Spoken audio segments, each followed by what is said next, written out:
So hello everybody, आज मैं आपको बताऊंगा सपोर्ट एंड रेजिस्टेंस का काम क्या होता है।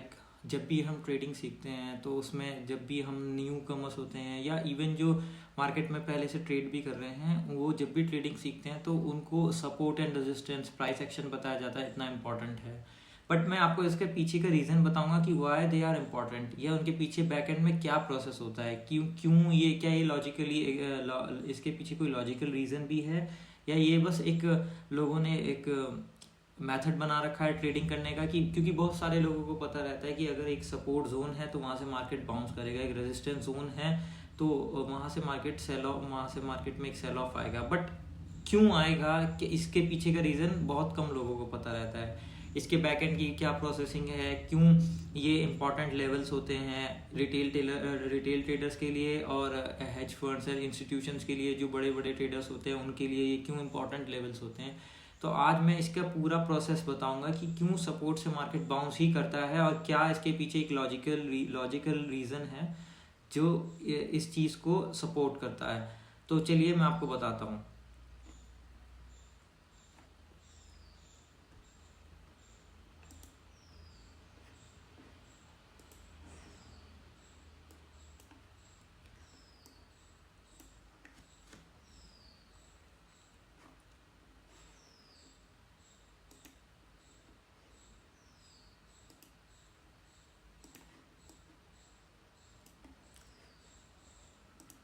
सो गाइज, जैसे यहाँ पे ये मैंने गोल्ड का चार्ट खोला है और मैंने यहाँ पे सपोर्ट एंड रेजिस्टेंस तो बना के दिखा दिया। एंड इवन जब भी कोई भी नया ट्रेडर होता है या कोई भी सबसे पहले चार्ट में एनालाइज करते हुए सबसे पहले सपोर्ट एंड रेजिस्टेंस देखते हैं, बाद में trend line, indicators and all वो लगा कर रखते हैं। बट इसमें सबसे इंपॉर्टेंट चीज़ है कि सपोर्ट एंड रेजिस्टेंस क्या हमारे लिए ही इंपॉर्टेंट है। जैसे हम लोग हो गए रिटेल ट्रेडर्स, एक हो गए इंस्टीट्यूशंस, बड़े फर्म्स, उनके लिए इंपॉर्टेंट क्यों है। ये सपोर्ट एंड रेजिस्टेंस चार्ट पे फॉर्म कैसे होते हैं कि पहले उस प्राइस पर वहां पर, जैसे अभी गोल्ड है, अगर हम गोल्ड को देखें कि 5000 के क्रॉस में वो 55,000 गया है। अगर हम गोल्ड को देखें तो गोल्ड अपना हाईएस्ट जो है वो आई थिंक वो काफ़ी, मतलब सबसे टॉप जो अभी तक गोल्ड ने लगाया है वो $5,600 यूएस डॉलर लगाया है। तो अभी ऊपर के चार्ट पे, जैसे अब इस चार्ट पर, ये चार्ट तो बिल्कुल खाली है, यहाँ पर गोल्ड कभी आया नहीं, तो यहाँ लेकिन फ्यूचर में जब चार्ट यहाँ पर आएगा तो यहाँ पे भी सपोर्ट एंड रेजिस्टेंस फॉर्म होंगे। तो सबसे पहला सवाल ये कि ये सपोर्ट एंड रेजिस्टेंस फॉर्म कौन करता है, मतलब ये कहाँ से निकल कर आते हैं सपोर्ट एंड रेजिस्टेंस। अभी तो ये चार्ट नहीं है, लेकिन फ्यूचर में जब गोल्ड यहाँ पर ट्रेड करेगा तो यहाँ पर भी कहीं ना कहीं सपोर्ट एंड रेजिस्टेंस बनेंगे। एंड फिलहाल के चार्ट में जो सपोर्ट एंड रेजिस्टेंस है, इनको इनको कौन ऑपरेट कर रहा है, क्यों? क्योंकि हम लोग जैसे कोई ट्रेड कर रहा है अब 1 लाख से, 2 लाख से, इवन 1 करोड़ से लेवरेज लेकर के ट्रेडिंग कर रहे हैं, तो क्या उनकी वजह से मार्केट में सेलिंग आ रही है या बाइंग आ रही है? या ऐसा बिल्कुल नहीं है। एक्चुअली में जो सपोर्ट एंड रेजिस्टेंस होते हैं वो एक लेवल होते हैं, लेवल्स निकाले जाते हैं जो बड़े इंस्टीट्यूशंस, बैंक्स, जिनको हज़ारों करोड़ों में बाइंग करनी होती है, तो वो मार्केट में एक लेवल निकालते हैं जहाँ पर उनको बाइंग करनी है। उनको गोल्ड बाय करना है तो वो एज अ रैंडमली बाय नहीं करेंगे, वो पहले एक लेवल्स निकालेंगे अपनी मैथमेटिकल कैलकुलेशंस के अकॉर्डिंग, स्टैंडर्ड डेविएशन, स्टैट्स वगैरह बहुत सारी चीज़ें यूज़ करके वो जो भी लेवल्स अप्रोप्रिएट एक लेवल निकालेंगे जहाँ पे वो अपने ऑर्डर्स को प्लेस करेंगे। अब सवाल ये आता है कि अपने ऑर्डर्स को वो डायरेक्ट मार्केट ऑर्डर में क्यों नहीं बाय करते। अब वो डायरेक्ट नॉर्मली बाय कर सकते हैं बिना लेवल्स निकाले। जैसे कि हम लोग, अगर मुझे बाय करना है 4722 चल रहा है तो मैं इस पर डायरेक्ट मार्केट ऑर्डर पे बाय कर सकता हूँ, क्यों मैं एक लेवल निकालूं। ऑल्दो इसके पीछे का रीज़न ये है कि अगर उन्होंने डिसाइड कर लिया कि हमें 4722 पर बाय करना है और वो करंट मार्केट में, अगर वो मार्केट ऑर्डर्स के साथ अपने ऑर्डर्स भी प्लेस करेंगे ना, तो वो प्राइस बढ़ते बढ़ते बढ़ते बढ़ते 4800 तक भी जा सकता है, क्योंकि वो नॉर्मल पे उनको बाइंग करनी होती है बहुत ज़्यादा पैसों से, 10,000 करोड़, 1 लाख करोड़ की बाइंग करनी है उनको। अगर आपको देखना है डेटा में कितनी पैसों की वो दिन में एक्सचेंज करते हैं, तो आप FIIs और DIIs की दिन की ट्रेडिंग देख सकते हैं, क्योंकि हज़ारों करोड़ में रहती है। तो अब हज़ारों करोड़ में सबसे पहली बात तो ये है कि पहले तो डिमांड अवेलेबल होनी चाहिए। आपके पास जितना, सपोज करो मुझे अगर 10,000 क्वांटिटी बाय करनी है और मार्केट में 10,000 क्वांटिटी उस प्राइस पे अवेलेबल ही नहीं है, तो मैं बाय नहीं कर पाऊंगा। एक तो रीज़न ये हो गया। दूसरी चीज़, अगर मार्केट में 10,000 क्वांटिटी अवेलेबल है और मैं 10,000 क्वांटिटी को ही बाय करूंगा ना, तो मेरी एवरेज प्राइस, जैसे मैंने एक क्वांटिटी इस लेवल पे बाय हुई, एक क्वांटिटी इस लेवल पे बाय हुई, एक क्वांटिटी इस लेवल पे बाय हुई, मेरी एवरेज प्राइस जो है ना वो कहीं यहाँ पर आकर रुक जाएगी। क्योंकि अगर आप नॉर्मली नोटिस करते हो, अगर आप मार्केट ऑर्डर में वैसे बाय करते होंगे तो भी अगर आप सोचते होंगे कि प्राइस आपको 4722 दिख रहा है और आप बाय पे क्लिक करते होंगे तो भी प्राइस थोड़ा ऊपर नीचे बाय होता है, तो भी प्राइस स्लिपेज होती है। तो उनको तो इतने ज़्यादा पैसों से बाइंग करनी रहती है, तो वो उनके लिए तो प्राइस बहुत ऊपर जाएगा ना। एंड समझिए कि अगर लोग 10, सपोज करो मैं 10,000 करोड़ की बाइंग कर रहा हूँ एंड उसके बाद मैंने 2,000 की ऑर्डर्स बाय किए, तो मार्केट ने वो ऑर्डर अब्जॉर्ब किए। अब डिमांड उसकी अभी भी है लेकिन सप्लाई कम हो गई तो बढ़ने लगा प्राइस बढ़ता जा रहा है। फिर जो मेरे अगले 2,000 ऑर्डर है, क्योंकि मैंने मार्केट ऑर्डर में प्लेस कर रखा है, तो वो वहां पर एग्जीक्यूट होंगे। प्राइस जितना भी ऊपर जाता रहे मेरा ऑर्डर एग्जीक्यूट होता चला जाएगा। इसका रीजन क्या है?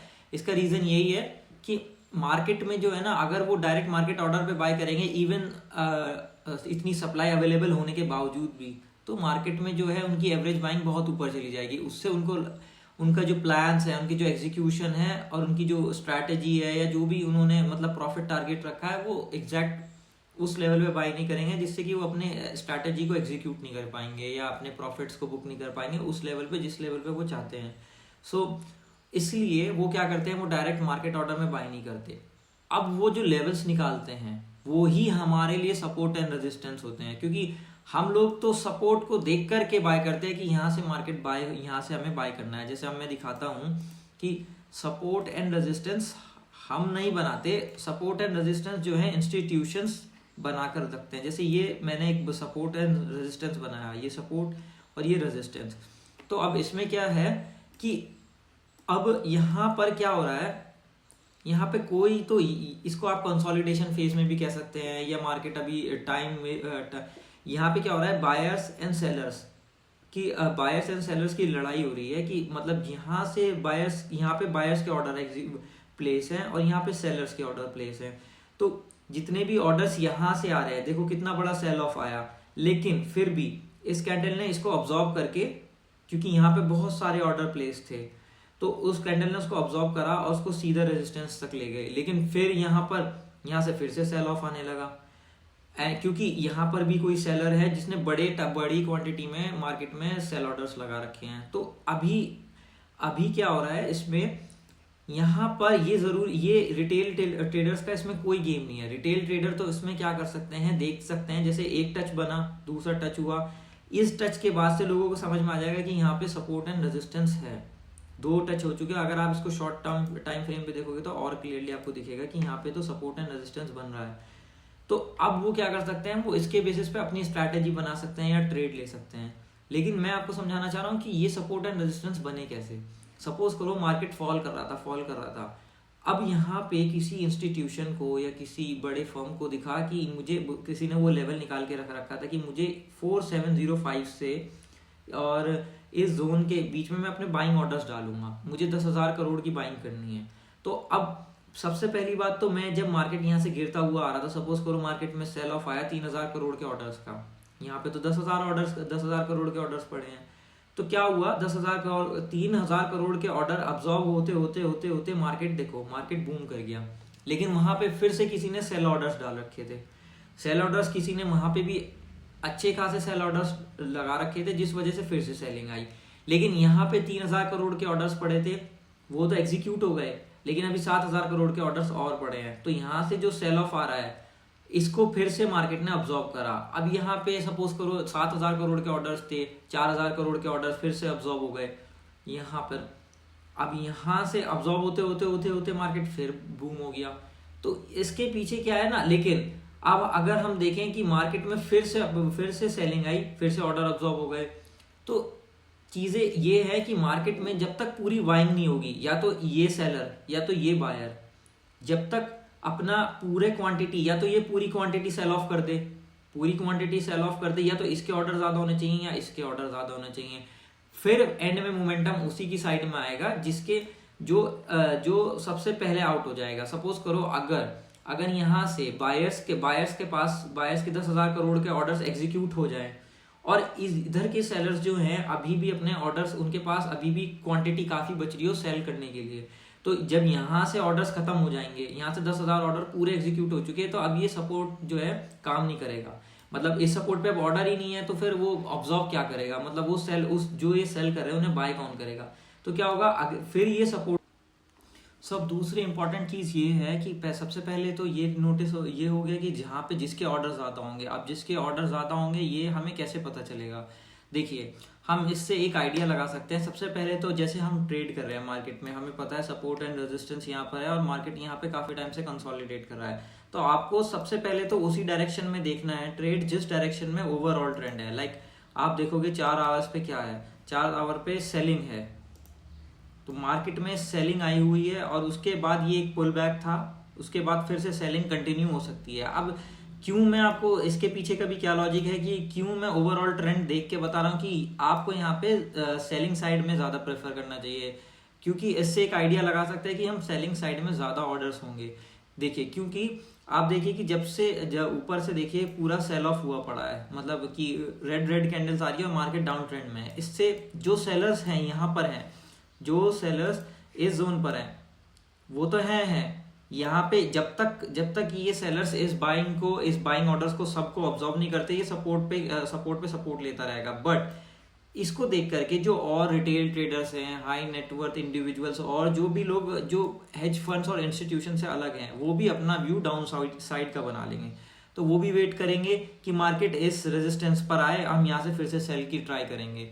तो क्या होगा ना, ऑर्डर्स जो हैं एक नॉर्मली अगर हम कैलकुलेट करेंगे या देखेंगे कि ज़्यादा लोग जो हो जाएंगे वो इस साइड हो जाएंगे, सेलिंग के साइड में।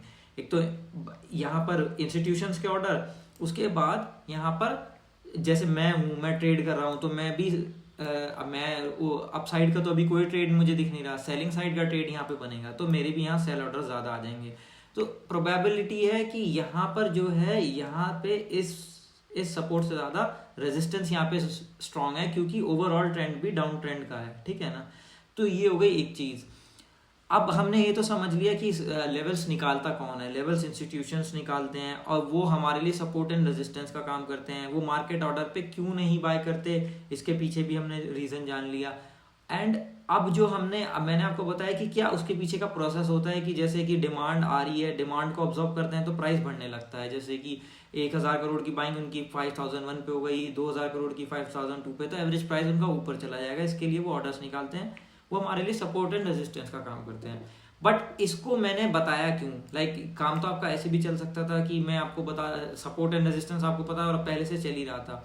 बट आपने नोटिस किया होगा कुछ ट्रेडर्स जो आपने देखा होगा, वो पहले बोलते थे कि मैं यहाँ पर ब्रेकआउट का वेट कर रहा हूँ, मैं यहाँ पे ट्रेड ले लेता हूँ। तो वो कैसे गेस करते हैं या वो क्या चीज़ें नोटिस करते हैं कि सपोज करो वो यहाँ पे ट्रेड लेके बैठे रहते हैं, हालांकि ये रेजिस्टेंस है, फिर भी वो कहते हैं ब्रेकआउट आएगा तो यहाँ से बहुत अच्छा मोमेंटम आएगा। वो ऐसा कैसे बोलते हैं, पता क्या रीज़न रहता है उसके पीछे वो देखते हैं कि यहाँ पे मार्केट ने बहुत कंसोलिडेट कर लिया, बहुत ज़्यादा कंसोलिडेट कर लिया, एंड अब वो ट्राई कर रहे हैं कि ये मार्केट में ऑर्डर्स जो हैं सबके ऑब्जॉर्व हो चुके हैं मोस्टली। जैसे अभी यहाँ पे तो अभी तो ये काफ़ी टाइम वेस्ट करेगा मे बी, कब ब्रेकआउट आए कब ब्रेक डाउन आए। लेकिन उससे पहले हम जब तक ये 3 बार टच अप साइड में 3 बार टच डाउन साइड में नहीं करेगा, तब तक हम कह नहीं सकते कि सारे ऑर्डर ऑब्जॉर्व हो गए। उसके बाद हम ट्राई कर सकते हैं मार्केट में ब्रेकआउट के लिए। बट उसके लिए हम उसका मोमेंटम भी देख सकते हैं कि अगर ये तो हमने जान लिया कि मतलब सपोर्ट एंड रेजिस्टेंस की प्रोसेसिंग क्या है, लेकिन उससे हम बहुत सारी चीज़ों का आइडिया भी लगा सकते हैं। जैसे और ट्रेडर्स भी लगाते हैं कि अगर मार्केट यहाँ पर सपोज करो यहाँ पे मार्केट ने सपोर्ट तो लिया, लेकिन उसका जो मोमेंटम है ना बहुत स्लो आ रहा है, बहुत स्लो है। मतलब प्राइस का बिहेवियर, जिसे कहते हैं ना प्राइस को पहचानो, प्राइस का बिहेवियर, जो बिहेवियर है, बाइंग इतनी स्ट्रांग नहीं है। मतलब जैसे यहाँ पे तो बड़ी हेल्दी बाइंग हुई, यहाँ पे भी बड़ी हेल्दी बाइंग हुई, तो क्या होगा ना, यहाँ पे मार्केट स्लोली ऊपर आ रहा है, तो यहाँ पे सेलर्स स्ट्रांग होंगे ऑब्वियसली, क्योंकि डाउन ट्रेंड में भी है, तो वो मार्केट में ब्रेक डाउन हो जाएगा। अब कैंडल्स तो यहाँ पर हेल्दी आ रही हैं, एंड यहाँ पर जाकर के वो टाइम स्पेंड करने लगता है। सपोज करो उसने रेजिस्टेंस के जोन में टाइम स्पेंड कर रहा है, इसका मतलब क्या होगा ना, वहां पे एक्यूमुलेट करना शुरू कर दिया उसने।